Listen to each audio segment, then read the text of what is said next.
Warning, this video contains adults laughing, acting silly, goofing off, drinking irresponsibly, showing their underwear, and yes, possibly breaking some safety laws. No, seriously, all of those things happened. And that's why the Portland Retro Gaming Expo rocks!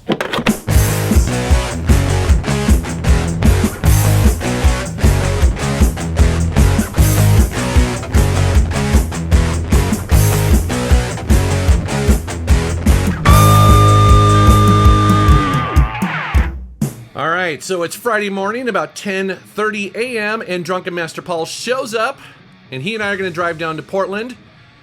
But he shows up in a minivan. If you know Drunken Master Paul, he used to have a badass Challenger. Why the hell does he have a minivan? You mean the chick magnet? Well, it's weird. It's a weird story. I received a court order in the mail from the government. Basically, they're saying that I was becoming too manly. And I was just about to cross past Chuck Norris. I was about to pass Chuck, yeah. And so they said I had to do something to notch that down a bit. And I was looking for a new rig, and so I thought, well, how about a minivan? I can haul it in it. And they said, okay, that'll work. And driving a minivan just brought me just below Chuck. Because this is America, man. You can't pass Chuck. All joking aside, it is really nice having a minivan like this because of the cargo space. A couple years ago, he and I went down to Portland and we both picked up vintage computers, so it's nice to have the extra room. Now, it takes about 3 hours to drive from Seattle to Portland, and on the way down, of course, you know it, we were cranking the metal. We arrive in Portland around 1:30 in the afternoon or so. It's a little bit early for us to get our hotel, so this is the perfect opportunity for us to have lunch at one of our favorite sushi places, Sushi Ohana. We hit that up immediately. Oh man, so good, so cheap. It's sushi time. It's like all you can keep down sushi for $1.50. It's nuts. I abuse the happy hour, and all right, I'm ready to go check into my hotel. Because we are invited down to Portland Retro Expo as VIPs, we have our own panels. They give us a hotel room, which is really nice. And as you can see here, it's a great room. I have a king-size bed because I'm a king-size guy. Put my stuff down, settle in for a bit, but I am ready to go get my badge. It's time to go to the expo. We got in early, so let's go check out John Hancock up here. Buddy, good to see you. Great. Tell people what you have here today. All right. What's this fine product that you have? Now, technically, the vendor hall isn't open yet because people are still setting up. But because I've been coming for so long, and I know so many of the vendors personally, that they let me in a little bit early, which is nice. It's a little bit more casual, a little bit more calm before the storm. I get to shake hands and say hello to so many people that I've seen over the years. For this expo, one of my goals is to try to find one of the colored PlayStation 2s. There was a blue and a red one in Japan, and there's also some white or ceramic ones that were released in North America. So that's my goal, is to try to find those. Hello. Hi. Good seeing you. Thank you. And then I get a tip that one of the vendors may have a colored PS2. I'm heading there right now. What's up, man? Not much. Good seeing you. Yeah. Somebody told me that you have a colored PlayStation 2. Oh yeah, I've got a PAL version. Ooh, that's pretty. You know where I got this? Huh. This is Reggie's. Is it? Yeah. Does he know this? Here. It's so incestuous. Hey, buddy. How's it going? Yeah. I'm thinking about buying your PlayStation. Are you? Does this work? I don't know why. I don't know, would you sign it? I'm fine for you and everything. Would you lick it? That's what Kinsey does. That's her It's Kenzie's thing, yeah. You could do a pickup video. It was so funny that I ended up finding and buying Reggie's old console. That is fate right there. It's such a small world. And then I stumble upon some games on 8-track. That is so weird.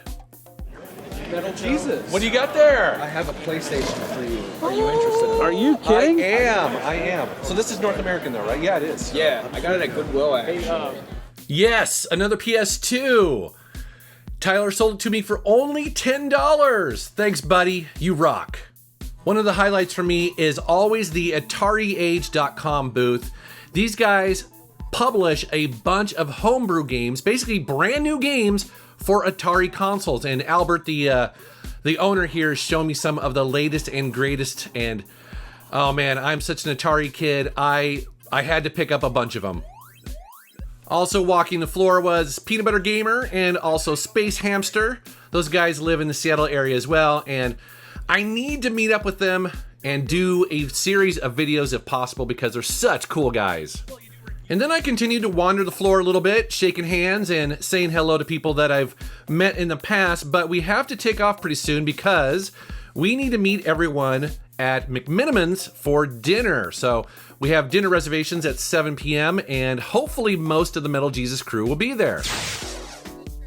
Here we are at McMiniman's, and what I like about this place is that it's very chill, very big space, and it's not overcrowded, which is great. So if you have a large group like ours, you can pretty much take over a huge portion of it and just hang out. And it was a great group of people. Some people that I never met before, some people I'm meeting for the first time, and then of course, most of the Metal Jesus crew showed up. So this was a really fun time, a great kickoff to the expo.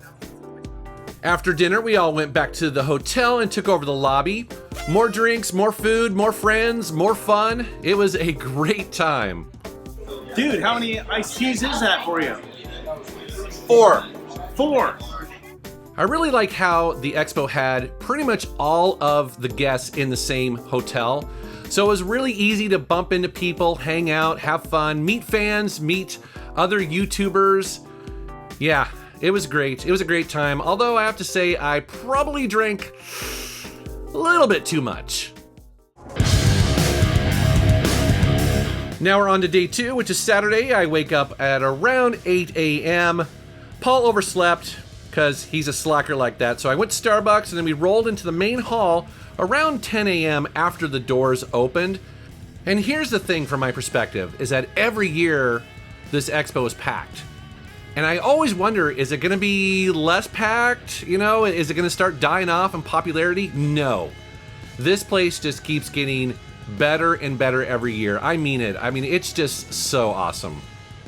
Here's something that I hadn't seen before at the expo. This is a booth dedicated to grading Nintendo games. Now, it's pretty crazy to see a booth with so many incredibly expensive and rare games. I don't believe they were for sale, but it was amazing to see so many Nintendo World Championship carts all in one space. You know, when I come to these expos, I'm always drawn to the weird and unusual stuff. I mean, yeah, it's cool looking at Nintendo games and all that sort of stuff, but I really like to see the weird stuff that I just don't see anywhere else. Definitely one of my favorite parts of the show, although looks like Drunken Master Paul may have found something he was looking for. I figured it was about time I got this in my collection, so I read every one of the books about it. I was surprised to stumble upon the Collector Vision Phoenix running on the expo floor. Now, if you're not familiar with this, it's a Kickstarter for an FPGA-based ColecoVision console.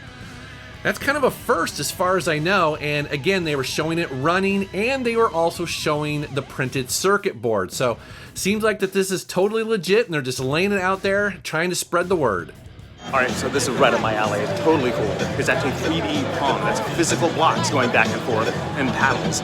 And I may need this in the monkey bar. It's really, really cool. It folds up into a coffee table, so I think Mrs. DMP is going to get a surprise. My buddy John Riggs was right next to the Retrobit booth, and they were showing some really interesting officially licensed Sega controllers. Check these out. This 6-button Genesis controller, this clear blue one here, I guess it comes in either with the original port or you can get a USB version. And then they were also showing the Saturn version, and both of them just look so cool. I stumbled upon a table that allowed people to participate in the Nintendo World Championship tournament, playing with reproduction carts, of course, but they look like they were having a great time. I've noticed lately that the VHS format is starting to become collectible. Here's some really cool ones. And then just more random stuff that you see when you're walking the floor. Demos for Turok 2. It's cool to see indie game developers showing their games on the floor here, getting some feedback from gamers. I was pretty excited when I saw this yellow PlayStation 2 here until I spotted the $750 price tag. but it is pretty rare. I guess there's only 2,000 of them made. However, at that price, I can't really justify it, so I'll leave it for somebody else.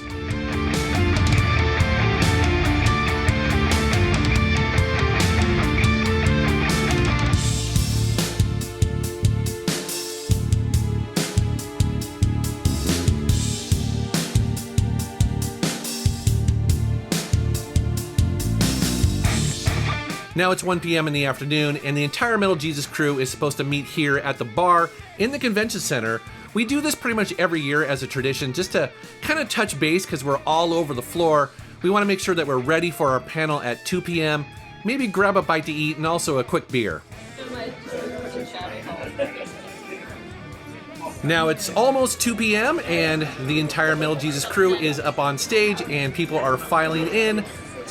And because there's so many of us, we try to keep things fairly simple. So pretty much every year, we just do a big Q&A session for about 45 minutes or so. This year, we tried to mix it up a little bit. So if you asked a question from the audience, we would give you a Super Mario collectible challenge coin, which was a lot of fun to do. And I really like doing these kind of panels, having my friends up there, not only to be honest, just take the spotlight off me a little bit, but also just be there as a group. We're almost like a gang, you know, we're like a family, and it's really fun to do these, and the audience is great. Actually, this year was completely full. They actually had to turn people away. It was amazing, and the audience response was fantastic. Funny little side note, Paul had no idea that his name was mistyped as Drucken Master Paul. I thought that was pretty funny. And then right after the panel at around 2:55 to about 4 is when we do a signing. So basically this year we went around the corner and there was a massive line of people waiting for us, and they have you do all sorts of stuff. They have you sign things, they want to ask you questions, they'll want to have photos taken with you. It's actually really fun. You get a little bit of one-on-one time with some of your biggest fans. A little bit later at 6 or 6:30 was time for the live auction, although this year was a little bit different because they had free food if you had the VIP pass, which thankfully I did. They also had a cash bar. Now they're doing that for a very specific reason. That is because there are some very collectible and expensive things to bid on this year. And you see some of that stuff here, some really cool items. But having a bar this year means that hopefully people will be a little bit tipsy when they're starting to bid. And I gotta tell you, as the bidding started, things got really out of hand. One item that really caught my eye is this next computer here. This is the company that Steve Jobs started when Apple fired him. Now, I didn't win that auction, but it was really cool to see a working one. It was at about this point when Kelsey's boyfriend Cody leaned over to me and shared a secret. He plans to ask Kelsey to marry him tonight at the auction. And the way he's going to do it is that one of the mystery boxes contains the wedding ring he'll use to ask her to marry him. That means he really needs to win that auction. The next item for bid is mystery box number 2. Supporting the family of John Russell. It's actually, let's leave the one on the end down there. This one. $100. Yep. 100 there, 110, 120, put it down when you're done. 130, 140, 150, 160, 170. $2,700. $1,000. 1,500. 1,500 right here. And again, keep in mind, Kelsey has no idea why Cody is trying to win this thing so badly. $1,500. Whoa! There's a battle going on over here. Now, what made this kind of fun is that unbeknownst to anybody else in the audience, and us included, was a mystery person who is raising the stakes. And I legitimately didn't know if this was part of the plan or not, but he was making the price go really high. Woo! Cody, that's very generous of you. 3,000. Oh! Behind you, the bidder is $3,000. Oh! Hey, still up. All right, 3,100. Seven singles. 4,000. Whoa! They're only $4,000. $4,100. 4,000. Going once. Going twice. And it's sold. Thank you so much. It's tradition at this auction that the winners of the mystery boxes have to go up and open it in front of everybody. So it's funny watching this because I know Cody is freaking out right now. Like, he looks cool, but he's freaking out right now. Tell everyone what's Dude, in this is there. crazy. I love how Cody loaded up this box with a bunch of just random cheap stuff. So he kept pulling it out, and the audience was like, oh, dude, you spent over $4,000 on pretty much nothing. And as he gets towards the bottom of the box, notice his hand has the wedding ring. Anything else? And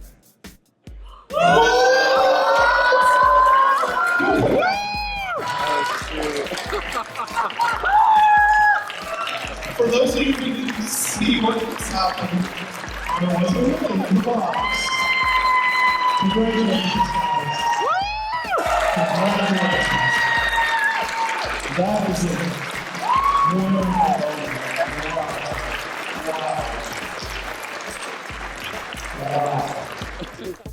now I have to say, I'm definitely a softie, and yeah, I'll admit, I actually teared up a little. This was pretty damn cute.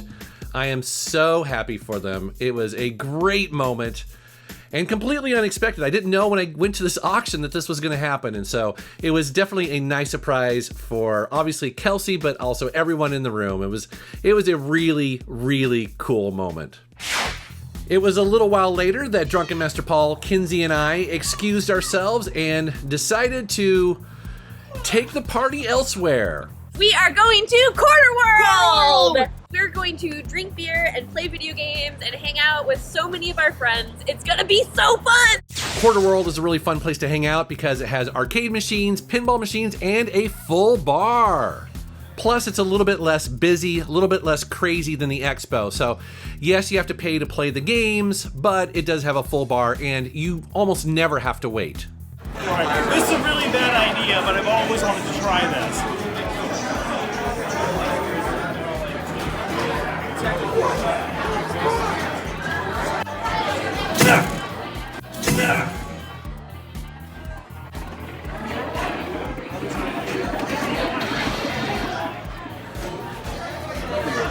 That ain't bad. Not bad. I never said I was strong. I'm quick. Your mom, your dad, like to say.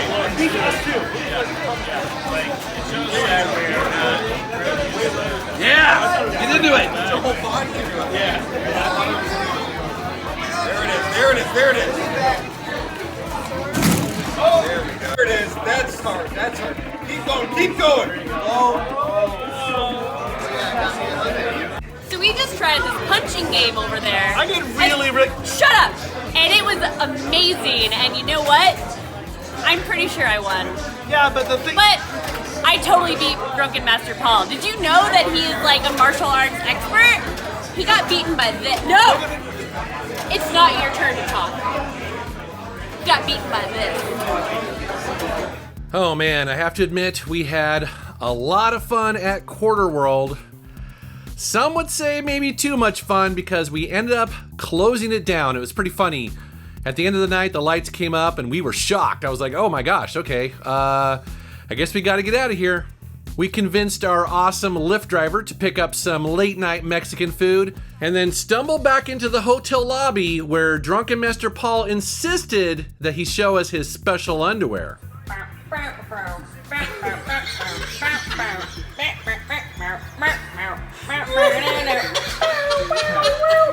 Hold on. That's right, like That is a pickle. It's a whole pickle. Wait, that doesn't count unless you see the front. That is a kosher. It's gonna happen. Okay, we want to see the front. That is a kosher pickle, Rick. It is. Hi, Dad. So guess what we're doing later today? We're gonna go visit Quarter World Not because it was that much more fun, but because we left last night and didn't pay our flippin' bill. Quarter World doesn't open until noon, which gives us a couple hours to go back into the expo. I still haven't seen the museum, so let's go ahead and check that out. So the museum was presented by the Video Game History Foundation and was a linear celebration of 35 years of Nintendo. Unfortunately, when we got here, Kelsey wasn't here. She was a huge part in making this happen, so it's kind of bummed that she wasn't able to give us a tour, but we're still able to check it out. And one of the coolest parts of the museum is that it included a complete NES collection in box, and this happens to be John Hancock's collection, so that was very cool to see all of these laid out just beautifully. This almost never happens, so this was a real treat. It's always cool to get another look at the Super NES CD-ROM or Sony Super Nintendo PlayStation prototype here. I love how they have it playable. You can walk up and actually pick up the controller and play it. It's cool. Another item I'd never seen before. Check out this Nintendo Electronic Love Tester for young ladies and men. You know, it's kind of perfect that this thing came out in 1969. We're going to take one more run through the expo, see if we can spot anything we must add to the collection. It's Sunday, so crowds are a little bit thinner than Saturday, which is all right by me. Sometimes you can find some great deals here on the last day. You guys know me that I love my big box PC games, and those are pretty much few and far between, although I did find this copy of MechWarrior 4. This is the big box version. I had not seen this before. Yeah, have a good time at Quarter World last night? That was a hoot. Yeah, it was so fun. Got to play Jurassic Park and pinball and Star Wars, and it was fantastic. And drink some beer? And Drank a lot of beer? a lot of beer. We're going back. Oh yeah? Yeah. Oh, why is that? Because I didn't pay our tab. Ah! Didn't I tell you I never open tabs at bars because I'll forget my card? You exactly told me that. And what did I do? And you were like, I never do that. I never do that. I was channeling my inner Kinsey. I was drinking IPAs and I didn't pay my tab, so. Gotta do the walk of shame. Yep. Good luck, sir. Wonder Twin Powers activate. Form of beer. Got myself. Bye-bye. Bye. Don't die.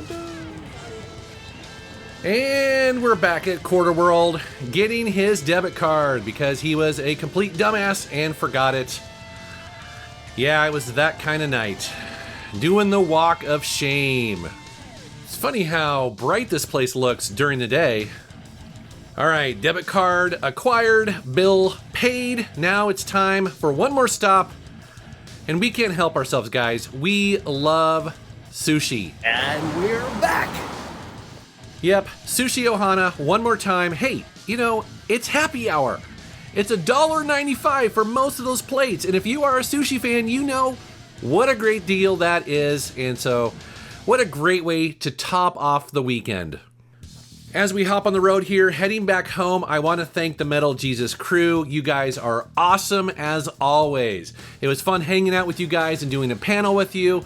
Also, thanks so much to the hundreds of fans that introduced themselves, gave us gifts, chatted with us, and just hung out.